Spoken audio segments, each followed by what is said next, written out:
La semaine des destins liés à la Star Academy 2025 bat son plein, et les élèves de la promotion ont été plongés dans une toute nouvelle dynamique.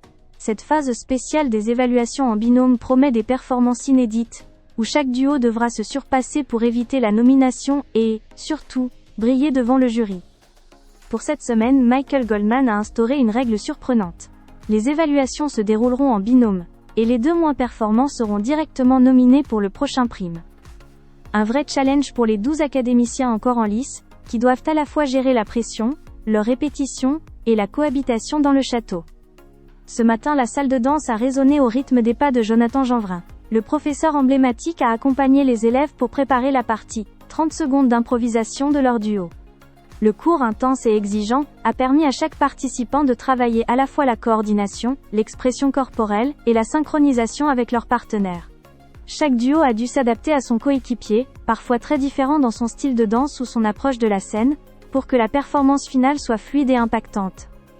Les duos formés pour cette semaine sont les suivants: Sarah et Ambre, Léa et Victor, Jeanne et Léo, Mélissa et Bastiane, Lily et TOL, et Anouk et TOP. Chaque combinaison apporte son lot de défis. Certaines élèves se connaissent bien et partagent une complicité évidente, tandis que d'autres devront apprendre à se coordonner rapidement, sous l'aile, œil attentif des professeurs. Ambre et Sarah ont montré une belle synergie dès les premiers pas, ajustant leur rythme et leur gestuelle avec précision. De son côté, Léa et Victor ont mis l'accent sur l'énergie et la puissance de leur duo, essayant de compenser leurs différences de style par une cohésion exemplaire. Jeanne et Léo, plus réservés, ont travaillé la fluidité et la technique, tandis que Mélissa et Bastiane ont joué la carte de l'audace et de la créativité.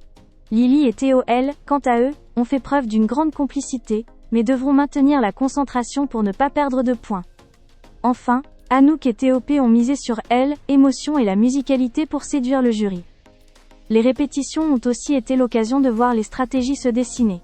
Chaque duo cherche à tirer le meilleur de son partenaire tout en gérant le stress des évaluations. Les élèves ont multiplié les essais, parfois maladroits, parfois bluffants, sous les conseils attentifs de Jonathan. L'ambiance est à la fois studieuse et conviviale. On entend des éclats de rire, des encouragements, et parfois des exclamations de frustration, quand un pas ne passe pas. Michael Goldman, présent pour observer les préparations, a insisté sur l'importance de la cohésion. C'est la semaine où vous devez être complémentaires. Le jury ne jugera pas seulement vos capacités individuelles, mais surtout la qualité de votre duo. Au-delà de la danse, cette semaine des destins liés met en avant le travail vocal et la synchronisation sur scène. Chaque duo devra interpréter une chanson en parfaite harmonie, avec des transitions fluides et des moments d'émotion. Les élèves savent que l'enjeu est crucial. Ceux qui ne convaincront pas le jury risquent de se retrouver directement nominés, et le public aura son mot à dire lors du prime. Les premières images de cette préparation montrent des élèves concentrés, investis, mais aussi très complices. Les duos s'observent, s'ajustent, répètent inlassablement les mêmes passages, sous le regard exigeant de Jonathan. Certains élèves, comme Sarah et Ambre, ont déjà trouvé leur rythme et paraissent confiants, tandis que d'autres, comme Mélissa et Bastiane, continuent de peaufiner leurs transitions et leurs gestuelles.